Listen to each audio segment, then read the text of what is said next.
My name is Diana, and today I'd like to talk about the habit of overspending and how I am trying to overcome that habit.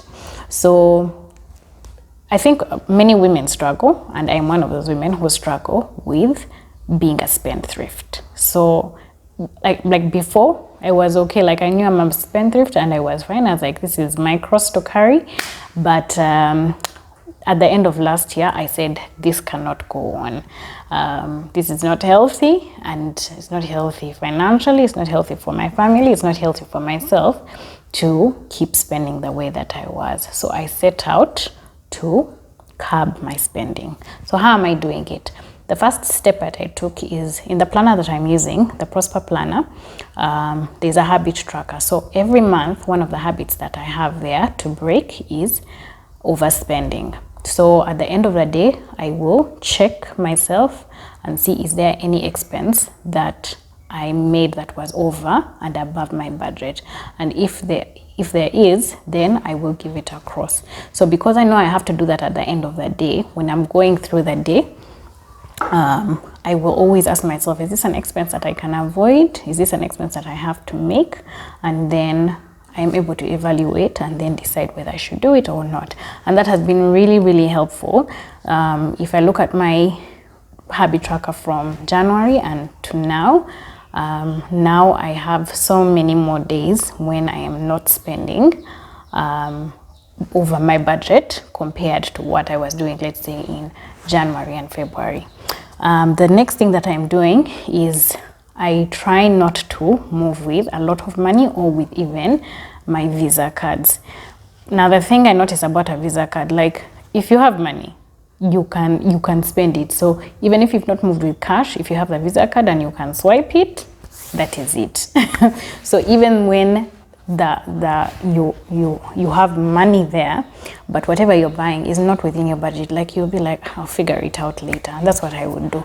So now I realize that if I don't carry the Visa card and then I carry little money, then I can't spend. So if I'm moving up, first of all, if I'm moving with my husband, I will tell him I've not carried any money.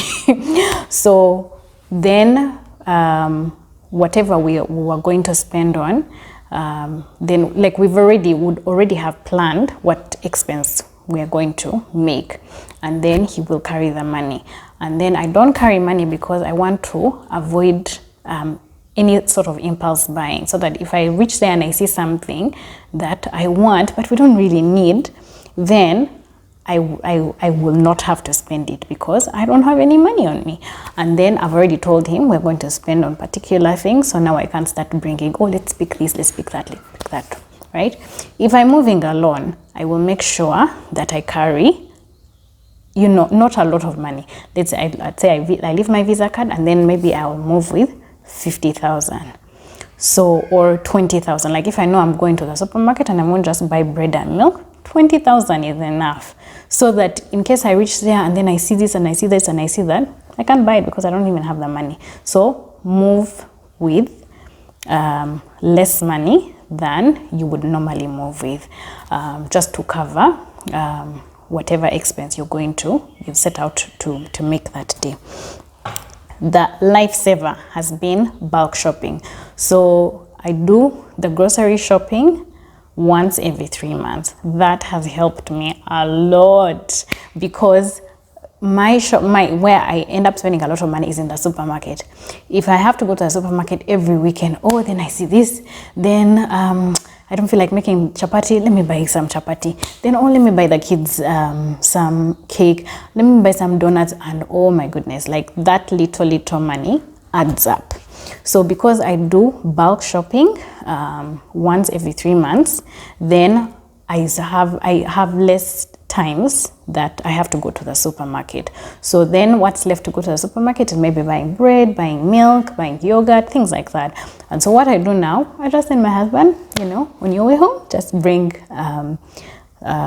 just pass by and bring bread and milk, and then he will just buy bread and milk because he is not an impulse shopper and he will not just go and buy these excesses. So that has really helped. I think like now, I last did the bulk shopping about 3 weeks ago.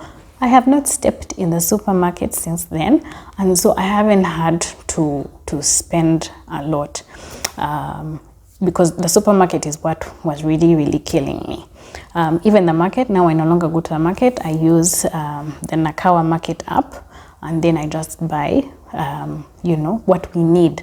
Otherwise, before even just going to the market home, I would, oh, there's this, I buy this is, and you know, the sad part is some of those things would even end up getting spoiled in the fridge, because we would end up not eating them. The last thing that I will say is put your savings out of reach, or put any excess money that is not within your budget out of reach. So let's say your budget is 500,000 and your earnings are 550,000. That 50k, put it out of reach, like put it in an investment, like investment club or investment group, or these investment savings where it's not easily accessible. So like for me, I put my savings in an investment company. Now to get that money, you have to fill in a form, and then it takes about, I think, 3 days for you to get that money out.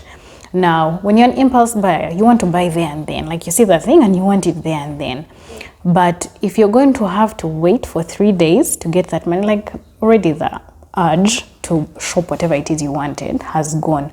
So, or even just the whole process of you have to fill in a form, scan it, send to them, then wait 3 days, like that whole process. Normally, I just give up and let it go. So that's how I am curbing my spending. Do you have a challenge with spending excessively? If you do, I hope this helps. And if you have come on this journey and you've been able to take steps to help you spend less, share with us and let us know how you're doing it, and maybe we could learn from you as well. Thanks for watching.